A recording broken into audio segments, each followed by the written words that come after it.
Final Fantasy XIV, A Realm Reborn est ma nouvelle passion. Le MMO de Square Enix, qui a connu une renaissance spectaculaire en 2013, est en effet en plein âge d'or, avec une moyenne de joueurs en 2022 qui a dépassé celle de l'indétrônable World of Warcraft, avec 1,4 million de joueurs actifs, contre 1,15 chez son principal concurrent. La dernière extension parue en 2021, Endwalkers, a même eu un succès si important que les ventes du titre ont dû être bloquées pendant plusieurs mois. Je me suis donc lancé corps et âme dans le MMO du moment, en commençant par le début, à savoir la version de 2013-2015, A Realm Reborn, prélude indispensable pour accéder aux histoires, zones et niveaux des 4 extensions suivantes.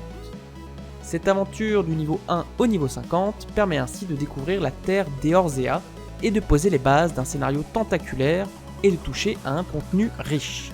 Pourtant, cette expérience initiale n'est pas exempte de défauts, notamment sur le rythme et la longueur extrême de l'aventure. Découvrons donc cela ensemble.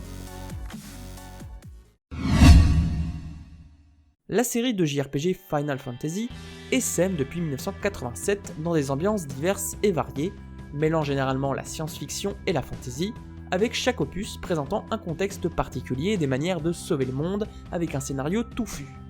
Parue sur des tas de consoles pendant plus de 30 ans, la série s'est hissée au rang des grandes franchises vidéoludiques avec plus de 144 millions de copies écoulées en 2020 et des opus aussi légendaires que Final Fantasy VII en 1997 et son lancement en fanfare sur la PlayStation.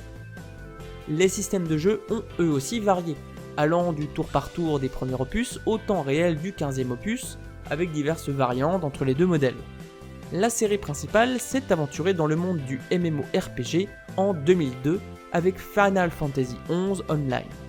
Il propose ainsi du combat en temps réel, de vastes mondes à parcourir, une histoire à suivre et moult jobs à changer et mêler à une époque où le grind est de mise. Il accueille d'ailleurs encore quotidiennement 24 000 joueurs en août 2022 selon le site MMO Population. Il semblait donc que le succès attendrait également le deuxième MMO de la série, Final Fantasy XIV en 2010. Comme je vous l'ai raconté dans l'épisode d'En Bref, que je vous invite à visionner, il en était tout autrement. L'univers, le scénario et la musique n'ont ainsi pas suffi pour justifier le gameplay d'un autre âge et le moteur de jeu instable. Square Enix appelle alors à la rescousse Naoki Yoshida, alias Yoshipi, pour améliorer graduellement le titre. Cela ne suffit pas, et en 2012 les serveurs sont complètement fermés. En 2013, il rouvre sur une toute nouvelle version, A Realm Reborn, complètement retravaillée, du gameplay au moteur de jeu en passant par le scénario et la musique. L'accueil est positif et Final Fantasy XIV est enfin sauvé. Mais alors, que nous offre donc cette version ? Je vais peut-être vous surprendre, mais j'aime dans les MMO le leveling, l'histoire et l'univers. J'apprécie être immergé dans un monde vaste à explorer, au contrôle d'un personnage qui va évoluer au fur et à mesure et obtenir des compétences de plus en plus puissantes, avec si possible un narratif qui nous permet d'avoir envie de continuer l'aventure. Si vous recherchez également cela dans un MMO, vous serez aux anges avec Final Fantasy XIV.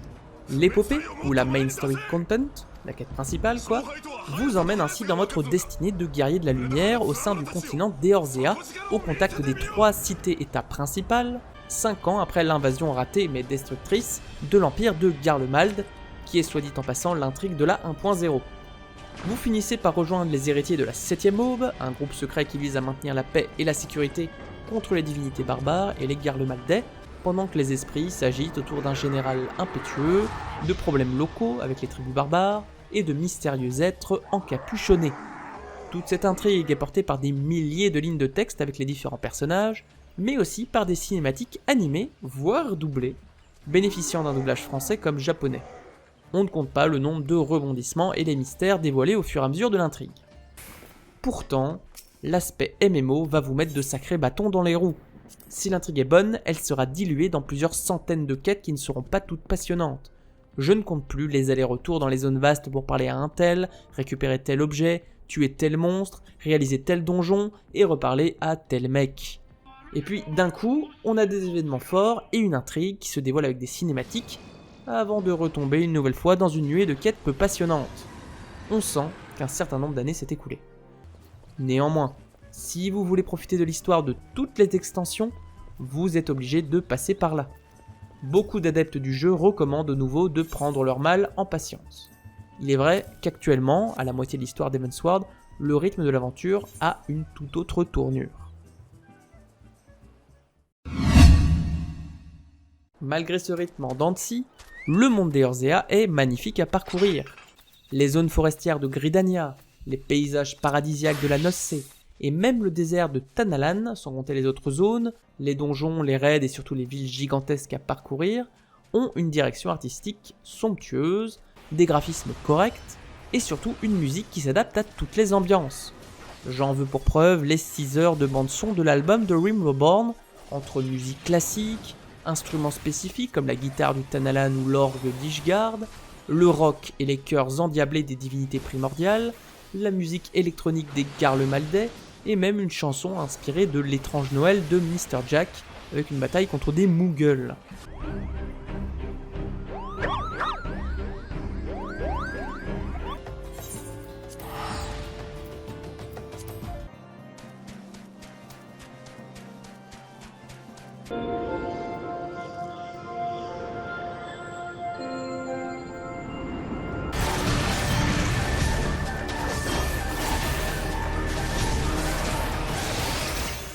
Il y en a clairement pour tous les goûts, parfois à la limite du raisonnable quand on note les variations de chaque thème de combat de chaque zone.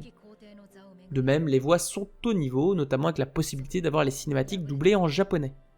Elles restent pourtant assez peu nombreuses dans Realm Reborn. Au-delà de l'histoire et du monde, votre personnage va évidemment avoir son équipement et ses compétences de baston. Contrairement à la plupart des MMO, la classe de départ de votre personnage n'est pas exclusive. À compter du niveau 10, vous pouvez ainsi rejoindre toutes les guildes du jeu et donc incarner les 9 classes de départ qui évoluent au niveau 30 en 10 jobs différents.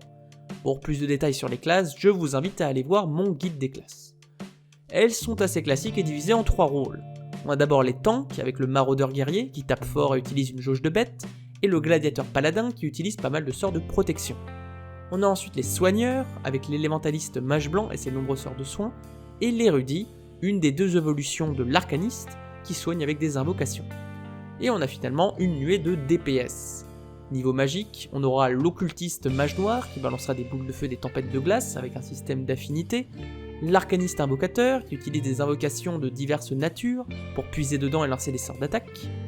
Au niveau physique, on aura l'archer barde, qui mêle tir et chant de soutien, le maître d'ast chevalier dragon, qui tape vite et fort, le surineur ninja, qui tape encore plus fort et utilise des techniques de ninjutsu, et le pugiliste moine qui utilise diverses techniques de poing.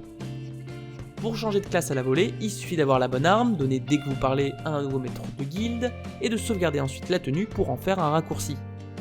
En plus de votre inventaire, vous avez un espace à part, l'arsenal, qui stockera, dans la limite de la place disponible, tous vos équipements, du plastron de guerrier au gantelet de soigneur, réglant le souci de la gestion de l'équipement. Une touche permet d'ailleurs de sélectionner automatiquement le meilleur équipement pour chaque classe. Chaque classe et job est donc assez classique, mais le fait de pouvoir changer à n'importe quel moment permet à peu de frais de renouveler sans cesse le gameplay pour réaliser l'aventure principale comme les donjons dans les divers rôles, offrant une expérience de MMO vraiment complète. Je me suis personnellement retrouvé si emballé par l'idée que j'ai monté toutes les classes au niveau 50. Individuellement tout de même, on note une certaine répétitivité d'usage, le système de combat reposant essentiellement sur le placement et l'enchaînement de combos de compétences. On manquera ainsi la profondeur des autres MMO qui proposent des spécialisations différentes par classe. On a quand même quelques zestes d'originalité, à l'image du ninja, qui enchaîne des signes pour produire des techniques de combat, ou encore l'invocateur avec son rythme de changement d'invocation. Notez également que vous pouvez incarner tous les métiers de craft et de récolte. Si la récolte reste assez plan-plan en devant aller dans telle ou telle zone, le craft a quelques mini-jeux pour utiliser des compétences pour trouver l'équilibre entre la progression, la qualité et la durabilité de l'objet que vous voulez créer, changeant de la tâche juste répétitive. On arrive donc au combat, composante principale du titre. Il est entre le statisme d'un vieux MMO et le dynamisme d'un Black Desert Online, avec une notion de placement pour aller sur les côtés et les arrières des monstres, des zones d'effet à éviter, mais globalement un enchaînement de compétences avec un cooldown pour les techniques principales de 2,5 secondes. Ce cooldown permet aux joueurs console de jouer plus facilement au soft et de prendre un peu plus le temps de la réflexion, mais peut également lasser le joueur de début de jeu qui enchaînera 3 pauvres compétences. L'attaque automatique est là plus ou moins pour faire joli, et tout va reposer sur ses compétences. En fonction des classes, vous aurez des combos de baston sur un ennemi, ou plusieurs ennemis, des compétences instantanées de dégâts, de protection, de buff ou de debuff, et des sorts divers de dégâts ou de soins avec des temps d'incantation plus ou moins longs. Il s'agit de trouver le rythme de sa classe. Le système est donc un peu plus cool que d'autres MMO grâce à l'absence de clics frénétiques, n'empêche qu'il faut parfois attendre longtemps avant d'avoir des sorts intéressants pour certaines classes et certains jobs. Le Chevalier Dragon par exemple reste plan-plan jusqu'au niveau 56, là où les ninjutsu du ninja renouvellent bien l'expérience de jeu dès le niveau 40. Par ailleurs, si vous souhaitez leveler et faire le maximum de dégâts dans un temps court, il est probable que vous deviez utiliser un DPS. Par contre, pour faire les donjons de 4 personnes en groupe, pour aller plus vite qu'avec les groupes de PNJ, les rôles de tank et de soigneur vous permettront d'avoir des files d'attente très courtes. Je trouve tout de même qu'avoir des donjons obligatoires est une excellente idée pour forcer le joueur à mettre à l'épreuve en groupe ses compétences. Si les groupes de PNJ sont jouables, on apprend quand même beaucoup moins. Je suis un peu plus sceptique sur les raids obligatoires à 24 joueurs où je n'ai pour ma part rien compris.